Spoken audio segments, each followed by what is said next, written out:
Hello friends, welcome back to our channel. అందరూ ఎలా ఉన్నారు? ఈ వీడియోలో నేను మీకు చూపించే హెయిర్ ఆయిల్ నేను ఇంట్లో తయారు చేసుకున్న home made herbal hair oil అండి. ఈ హెయిర్ ఆయిల్ని మనం హెయిర్కి యూస్ చేయడం వల్ల హెయిర్ ఫాల్ అనేది తగ్గుతుంది, హెయిర్ గ్రోత్ అవుతుంది, అలాగే మన వైట్ హెయిర్ న్యాచురల్గానే బ్లాక్ అవుతుందన్నమాట. సో అందుకోసం అనేసి నేను చాలా ఓపికగా ఇంట్లో తయారు చేసుకున్న హెయిర్ ఆయిల్ని నేను నా హెయిర్కి యూస్ చేస్తూ ఉంటాను. ఈ మధ్యకాలంలో నాకు బాగా హెయిర్ ఫాల్ అయిందనమాట.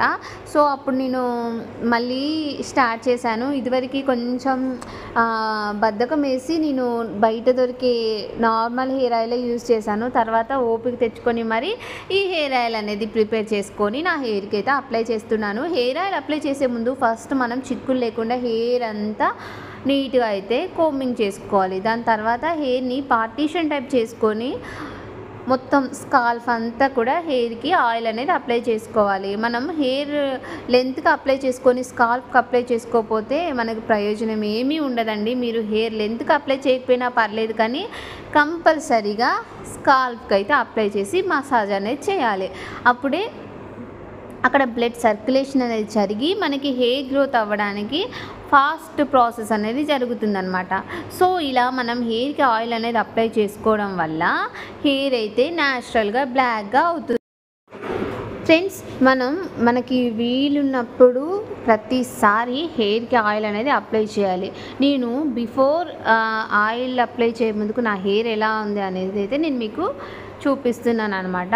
ఫస్ట్ హెయిర్కి ఆయిల్ అప్లై చేయాలంటే ఫస్ట్ మనం చేయాల్సిన స్టెప్ వచ్చేసి హెయిర్కి చిక్కులు అనేది లేకుండా హెయిర్ అంతా కోంబింగ్ చేసుకోవాలన్నమాట. సో ఈ కోంబింగ్ కూడా ఎలా పడితే అలా చేసుకోవద్దండి. పెద్ద పళ్ళు ఉంటాయి కదా కోంబుకి, ఆ పెద్ద పళ్ళు ఉన్న సైడ్కే మనం హెయిర్ అనేది దువ్వుతూ ఉన్న చిక్కులన్నీ తీసేయాలి. ఫాస్ట్గా లాగకూడదు. చాలా చిన్నగా జాగ్రత్తగా ఓపిక్గా కొంచెం కొంచెం హెయిర్ని తీసుకుంటూ చిక్కులు అనేది తీసుకోవాలన్నమాట. హెయిర్కి స్ట్రైట్నర్ యూస్ చేయడం చాలా వరకు తగ్గించండి. హెయిర్ ఆరాలి అనేసి హెయిర్ డ్రైయర్ యూస్ చేయడం కూడా తగ్గించండి. న్యాచురల్గా ఒక క్లాత్ తోటి హెయిర్ వాష్ చేసినప్పుడు హెయిర్ అంతా ఆరే వరకు ఆ క్లాత్ని అలా చుట్టుకొని ఉండండి, లేదంటే స్మూత్గా ఆ క్లాత్తో తుడుచుకోండి. అంతేగాని ఇవన్నీ యూస్ చేయడం వల్ల హెయిర్కి హీట్ అనేది అప్లై చేయడం వల్ల మన హెయిర్ అయితే చాలా డ్యామేజ్ అవుతుంది. చూసారా, నేను చిక్కులు తీసాక నా హెయిర్ ఎంత ఫాల్ అయిందో, చాలా తక్కువగానే ఫాల్ అయింది, మరీ ఎక్కువని కాదు. ఎందుకంటే నేను ఈ మధ్యకాలంలో రెగ్యులర్గా హెయిర్ ఆయిల్ అనేది అప్లై చేస్తున్నాను, అది కూడా home made herbal hair oil అనమాట. మీకు ఇంట్రెస్ట్ ఉందా చెప్పండి, నేనైతే మీకు హెయిర్ ఫాల్ కంట్రోల్ అవ్వడానికి ఎలాంటి ఆయిల్ యూస్ చేయాలి. ఒకవేళ మీకు ఇంట్రెస్ట్ ఉందంటే చెప్పండి, నేను డీటెయిల్డ్గా హెయిర్ ఆయిల్ వీడియో అనేది షేర్ చేస్తాను. ఆల్రెడీ ఛానల్లో ఉంది. ఇంకా super fast hair growth oil video కూడా నేను ఈ మధ్యకాలంలో అప్లోడ్ చేయడానికి అయితే ట్రై చేస్తానండి. సో ఇంకెవరైనా మన ఛానల్ని సబ్స్క్రైబ్ చేసుకోకపోతే ప్లీజ్ సబ్స్క్రైబ్ చేసుకోండి. మీకు ఎలాంటి వీడియో కావాలన్నది కింద కామెంట్ సెక్షన్లో అయితే షేర్ చేయండి.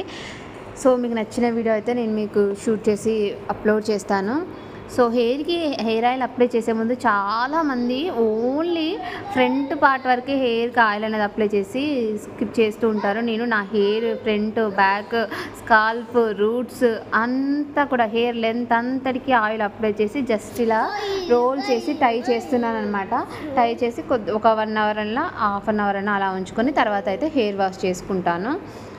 సో ఇలా చేయడం వల్ల హెయిర్ ఫాల్ కంట్రోల్ అవుతుంది, హెయిర్ గ్రోత్ అవుతుంది, హెయిర్ త్వరగా వైట్ హెయిర్ అవ్వకుండా కొంచెం ప్రొటెక్ట్గా ఉంటుందన్నమాట.